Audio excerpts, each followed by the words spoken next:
A paz do Senhor, irmãos. Nós estamos mais uma vez aqui em mais uma pré-aula da Escola Bíblica Dominical. Nós estaremos ministrando a lição 10, 8 de junho de 2014, lembrando para os irmãos que essas pré-aulas é uma pincelada, um resumo, um abstract do que será ministrado nos domingos de manhã nas escolas bíblicas dominicais. Antes de qualquer coisa, de começarmos a elucidar os detalhes aqui dessa pré-aula da Escola Bíblica Dominical, eu gostaria de começar o inverso dessa vez, essa lição. Gostaria de começar pela conclusão. A conclusão, lembrando os irmãos o que eu vou falar aqui hoje, Está tudo aqui escrito pelo pastor Elinaldo Renovato, que é um homem de um intelecto privilegiado, E então vamos começar pela conclusão. A conclusão diz assim: é preciso desfazer a ideia propagada ao longo de décadas acerca do preparo intelectual do crente. Então nós vamos falar do que hoje aqui, nessa pré-aula? Do preparo intelectual do crente. Na conclusão aqui, o autor da revista da Escola Bíblica Dominical, da CPAD, da Casa Publicadora da Assembleia de Deus do Brasil, ele fala o seguinte, que é preciso nós desfazermos o que aprendemos durante décadas sobre a questão intelectual dentro da igreja. Se eu for conversar com os irmãos, ou até com amigos da igreja, cada um deve ter uma experiência com essa questão intelectual dentro da igreja. Vinda do quê? Muitas vezes dos líderes das igrejas, dos pastores das nossas épocas. Então nós vamos ministrar a lição 10, 8 de junho de 2014, o tema é o ministério de mestre ou doutor. Ser mestre e doutor, ministério também. Vamos ler com os irmãos o textuário em tela aí, diz assim o textuário: de modo que, tendo diferentes dons, segundo a graça que nos é dada, se é ensinar, haja dedicação ao ensino. Romanos 12, 6 e 7. A verdade prática diz o seguinte: os vocacionados por Deus para o ministério do ensino são por ele chamados para edificar a igreja de Cristo. A leitura bíblica em classe, como de costume, nós não lemos aqui nessa pré-aula, porque ela é um pouco extensa, mas no domingo de manhã os irmãos realizam essa leitura.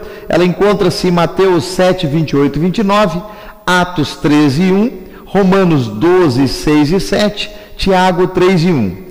Se o irmão não tem a revista da Escola Bíblica Dominical, o aluno não tem essa revista no domingo de manhã, manuseie a Bíblia e você encontrará nesses versículos aqui o condensado e o que foi extraído para realizar essa lição da Escola Bíblica Dominical. Nós aconselhamos que os irmãos tenham a revista da Escola Bíblica Dominical, porque ela vem com toda uma metodologia de aprendizagem que vai facilitar a compreensão do irmão.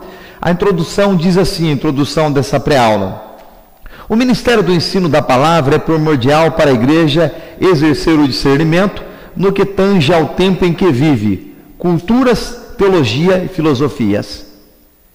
Então, irmãos, esse ministério do ensino, do preparo intelectual, da capacitação dos irmãos, em todas as áreas possíveis dentro da igreja, seja teológica, antropológica, filosófica, na área das ciências administrativas, em todas as áreas, na área das ciências jurídicas, em todas as áreas, a capacitação da membresia da igreja é muito importante para enfrentar o quê?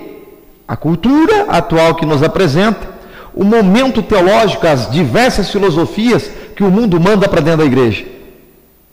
E nós devemos combater. Então, a igreja tem que estar preparada intelectualmente para combater esse mundo. Ela tem que estar preparada intelectualmente. Quantos líderes, quantos pastores estão com dificuldades hoje na liderança das suas igrejas, porque não se aperceberam ao longo da vida, ao longo da história da sua vida, do seu ministério, e não se prepararam intelectualmente, e hoje encontra com a bancada de igreja toda formada e intelectualmente preparada, e ele com dificuldade para se comunicar com o seu rebanho. Mas nunca é tarde. Ainda é tempo de você voltar para os bancos escolares.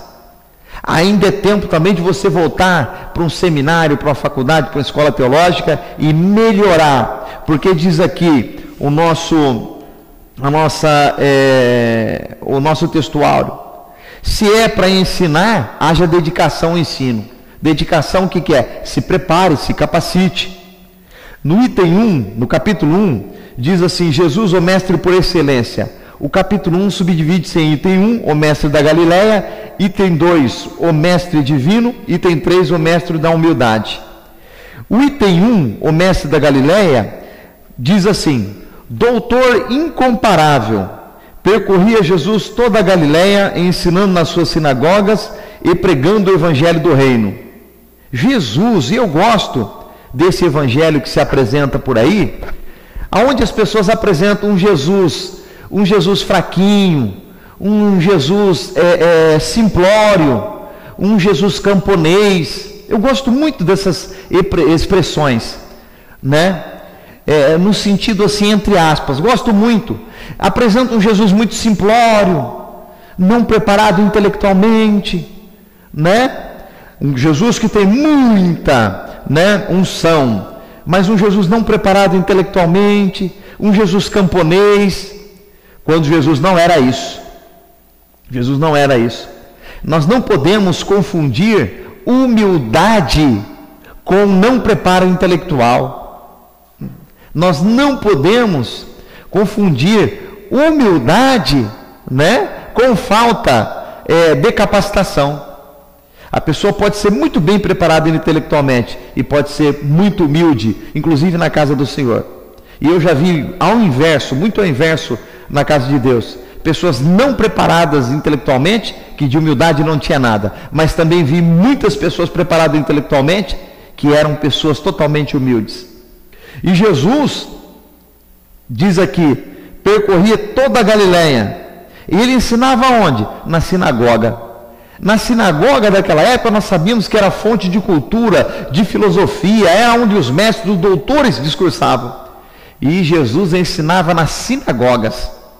Então Jesus não é esse Jesus simplório que as pessoas apresentam, esse Jesus não capacitado intelectualmente. Ao contrário, Jesus era muito preparado intelectualmente. O item 2 do capítulo 1 diz assim: o mestre divino. Em visita a Jesus, um mestre da lei chamado Nicodemos reconheceu em Jesus um personagem incomum de seu tempo. Ora, Nicodemos era um ilustre cidadão de seu tempo, financeiramente bem sedimentado, intelectualmente preparado, e era mestre reconhecido.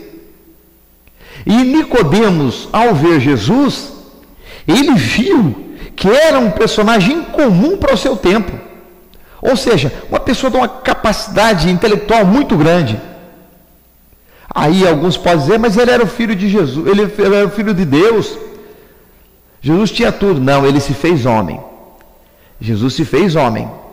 Jesus estava como homem aqui, como homem, ele teve que passar por todas as fases que eu e você passou, teve que se preparar e teve que buscar conhecimento. E Nicodemos viu isso. O item 3 do capítulo 1 diz: o mestre da humildade. A fim de ensinar os discípulos acerca da humildade, Jesus levantou-se da ceia, tirou as vestes e tomou uma toalha e cingiu-se. O que esse item 3 traz à tona aqui é que você e eu, nós que tivemos privilégio de uma capacitação intelectual, nós nunca podemos perder a humildade. Porque tem muitas pessoas também que se embebedam no mundo acadêmico e intelectual, né? E ficam distantes e perdem toda a humildade possível. E é através da humildade, é através de um coração contrito, que Deus vai te usar na casa dele. Deus trabalha com pessoas intelectuais e capacitadas assim, desde que elas sejam humildes e tenham um coração contrito e quebrantado. Então, Jesus dá o exemplo. Não é porque ele tinha passado por toda a Galileia, por todas as sinagogas, reconhecido por Nicodemos como uma pessoa incomum, pregado em todas as sinagogas, ensinado, reconhecido como mestre da época, nem por isso Jesus deixou de lavar os pés dos seus discípulos, num símbolo de humildade, um tipo de humildade para você e eu nos dias atuais. Mas não é porque tem esse exemplo de Jesus, e eu já vi muita gente aí, né, lavando os pés dos outros. Lava, mas também é uma falsa humildade. Você tem que ter humildade no coração. Tem que ter humildade no coração e Deus vai te usar. O capítulo 2 fala o ensino das Escrituras na igreja do primeiro século. O capítulo 2 subdivide em item 1, uma ordem de Jesus. Item 2, a doutrina dos apóstolos. Item 3, ensinamento persistente. Olha a importância do preparo, da capacitação intelectual dentro da igreja. Primeiro, porque é uma ordem do Mestre Jesus. Segundo, porque através desse preparo é que vem a doutrina dos apóstolos. E terceiro, a ordem é para não parar, é para persistir. No item 1 do capítulo 2 fala, uma ordem de Jesus. Antes de ascender aos céus, de modo solene, Jesus determinou aos seus discípulos que ensinasse todas as nações a guardar todas as coisas que ele tinha ordenado. Como é que se guarda um ensinamento? Como é que se guarda um ensinamento? Primeiro, aprendendo. Segundo, transmitindo de geração em geração, senão o aprendizado desaparece. Jesus deu essa ordem para nós não pararmos, nos capacitarmos dia a dia, buscar conhecimento. E a ordem não é para o inglês, para o francês, para o espanhol, não é para o americano, não é para o brasileiro, não é para o português. A ordem é para todas as nações. Eu e você estamos inclusos nesse preparo, nessa ordem que Jesus deu. Tem muita pessoa, esse tempo atrás até uma pessoa perguntou para mim, né? Não sei se era uma pegadinha, o que era. Não sei se era uma pergunta capciosa. Pastor, a pessoa para ser pastor tem que estudar? Eu falei para ele, não. Tem que ter chamado e unção. Tendo um chamado e unção, aí tem que ter o preparo. Então a pergunta, eu acho que era meio capciosa, né? Com coisa que para liderar, ter ministério da vida, tem que ter unção e chamado. Só isso. Mais nada. Não, tem que ter o preparo, tem que ter a busca. O item 2 do capítulo 2 fala a doutrina dos apóstolos. O texto de Atos 2:42 informa-nos que os primeiros convertidos perseveraram na doutrina dos apóstolos e na comunhão, no partir e nas orações. Ora, os apóstolos foram os primeiros ensinadores. E aqui o texto diz que as pessoas que se entregavam, elas perseveravam na doutrina dos apóstolos. Ou seja, se perseveravam na doutrina dos apóstolos, é que elas se capacitavam, buscavam conhecimento constante. Então, o início da igreja, as pessoas tinham consciência que tinham que perseverar, buscar conhecimento e sempre estar preparado para buscar conhecimento. Olha aqui, o tema hoje da pré-aula é o ministério de mestre ou doutor. É importante o ministério de mestre ou doutor na igreja? É, porque esse ministério é o guardador da doutrina, dos ensinos, e é o responsável em transmitir isso de geração em geração o conhecimento. O item 3 do capítulo 2 fala ensinamento persistente. Os primeiros mestres da Escritura foram os integrantes do colégio apostólico, ou seja, os apóstolos. A igreja começou nas casas onde o ensino era ministrado a pequenos grupos nos lares. Nós tivemos esse momento no Brasil também. Eu cheguei a participar, quando era criança, de culto nos lares. Meu pai era pastor e ele fazia o culto nas residências. Geralmente era na sala, a mesinha de centro do irmão da casa, do dono da casa, era o púlpito, né? E o sofá era a bancada da igreja. Então eu cheguei a participar desses cultos. E esses cultos eram verdadeiro o quê? Colégios, aprendizado, transmissão de aprendizado, do conhecimento da doutrina, para que a igreja crescesse. Então, a igreja cresceu no Brasil e no mundo, nas escolas residenciais, naqueles cultos realizados na residência dos irmãos, que eram verdadeiras escolas. Então não vamos perder essa parte boa que nós aprendemos na igreja, na história da igreja no Brasil. O capítulo 3 fala a importância do dom ministerial de mestre. O capítulo 3 subdivide-se em item 1, uma necessidade urgente da igreja. Item 2, a responsabilidade de um discipulado contínuo. Item 3, requisito necessário ao mestre. O item 1 do capítulo 2, uma necessidade urgente da igreja, diz assim: para o ministério de ensino ser eficaz na igreja local, é preciso haver pessoas vocacionadas. Ora, eficaz, quando fala eficaz, é que surtiu efeito. Eficiente fez certo, eficaz surtiu efeito. Então, para que o evangelho surta efeito, é necessário e é urgente isso, que a igreja tenha pessoas vocacionadas. Vocacionadas para quê? Para ensinar, para preparar, que é através do preparo e é através da transmissão do conhecimento que a igreja vai crescer, que a igreja vai propagar o evangelho. E essas pessoas têm que estar preparadas intelectualmente, têm que estar capacitadas para transmitir essa responsabilidade tão grande que é pregar Jesus, o libertador e o salvador da raça humana. Do capítulo 3, o item 2, fala sobre a responsabilidade de um discipulado contínuo. Diz aqui: estamos acostumados a pensar que o discipulado termina quando o novo convertido é batizado. Quantas pessoas desviadas da igreja? Eu acho que tem mais desviado que salvo. É terrível essa estatística.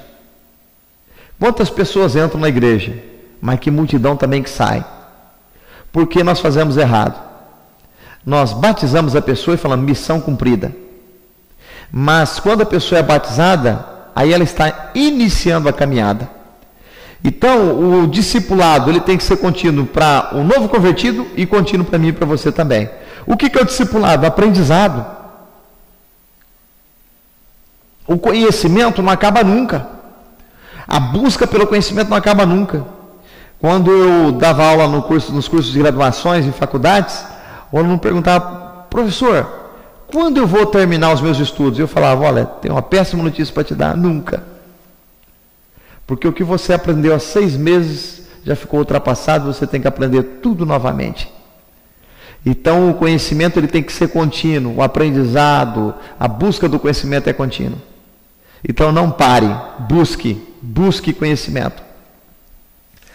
O item 3 do capítulo 3 fala requisito necessário para ser mestre. O que é necessário para uma pessoa ser mestre? Primeiro, ser crente, ter testemunho, salvo em Cristo. Segundo, gostar de ler. Tem gente que se mandar ele ler, ele prefere morrer. Muitos pastores e líderes pregando, entregando palavra para o povo, copiada de internet, de DVD. Não faz um estudo bíblico porque não tem coragem de ler. Eu já vi pessoa falar: não posso ler, me dá nervoso.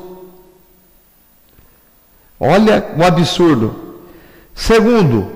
Terceiro, ter um preparo intelectual. Aí é buscar conhecimento secular. Tem que ir para o banco da escola. Quarto, ter um coração em chamas, fervente, quente, para ganhar almas. Aí você será um mestre na casa do Senhor. Então, são quatro requisitos básicos para ser um mestre. Tem muita gente com o anel do dedo achando que é mestre, mas não tem nem a metade desses requisitos. Que o Senhor Jesus possa falar melhor em vossos corações. Que nós possamos, como diz a conclusão aqui, dissipar, extirpar de uma vez por toda esse pensamento errado, que o preparo intelectual é pecado. Muitas pessoas ainda dizem, é um absurdo, mas ainda dizem, né? A letra mata, né? Dizendo que a letra mata. Então estudar vai acabar com a tua conversão, vai acabar com a tua crença, né? Que absurdo, né? A letra, quando fala, é a lei, porque na época da lei não tinha escapatória, o pecado era punido com a morte. Mas Jesus morreu na cruz do Calvário, perdoou os meus pecados e os seus, nós estamos na graça. Essa letra é lei, não é estudo, né? E eu passei por experiências quando jovem, eu, meu irmão, minha família, e ainda tem isso dentro da igreja, é um absurdo, mas tem. A gente falava, não, para de estudar, vem servir a Deus, Jesus está voltando. Lógico que Jesus está voltando, Jesus está às portas. Mas enquanto Jesus não vem, nós vamos nos preparar intelectualmente, vamos estudar na Escola Bíblica Dominical. Escola Bíblica Dominical é um preparo intelectual, e vamos ganhar alma para diminuir, né, como diz o pastor Salles, povoar o céu e diminuir o inferno lá. E vamos ganhar almas, meus irmãos, vamos ganhar almas e vamos nos preparar para isso. Que o Espírito Santo possa falar melhor nos vossos corações. Que Deus possa vos abençoar nesse domingo de manhã, nessa Escola Bíblica Dominical abençoada, que vai falar sobre o ministério de mestre e doutor. E que nós possamos estar aqui numa próxima pré-aula, se assim Deus o quiser, e se Ele não voltar, para mais uma vez estarmos aqui, né, sendo abençoados por esses conhecimentos tão abençoados dessa Escola Bíblica Dominical. Deus abençoe e um bom domingo com Jesus.